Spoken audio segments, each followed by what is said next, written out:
Good afternoon, doctors, ladies and gentlemen. I'd like to thank Dr. Vander Ark and the Coalition Board and staff for inviting me here today to talk about a very important topic, a topic that will affect everybody in this room, your children and probably your grandchildren and great-grandchildren, and that is Universal Access Delivery Single-Payer Financing System, tomorrow's healthcare policy today. The format that I'm going to use this afternoon is pretty much extemporaneous, but I will be reading certain points that I could not remember.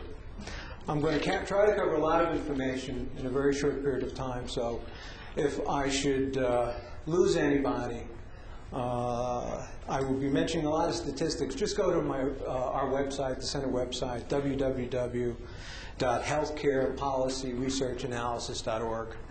And you'll be able to find footnotes and all the references that I make in this presentation.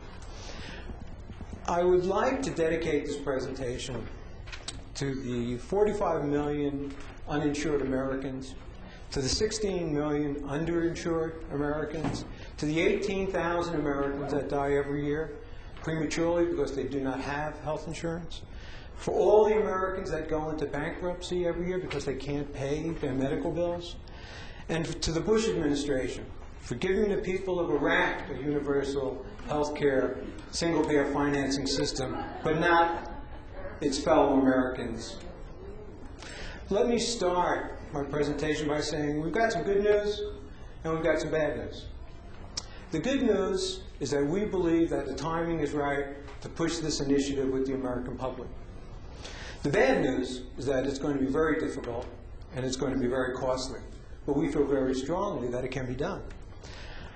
In this world of cyberspace and instant communications, sometimes we lose track of what the definitions of terms really are.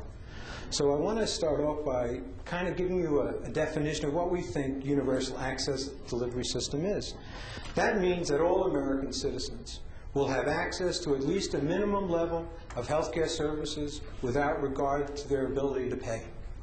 And for a single-payer financing system, we mean that for administrative cost efficiency, there should be a single payer, either nationally based or based in each state.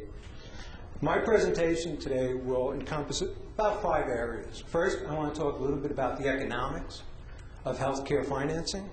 I want to talk about the politics of healthcare reform. I'd like to tell you a little bit about the Center for Healthcare Policy Research and Analysis.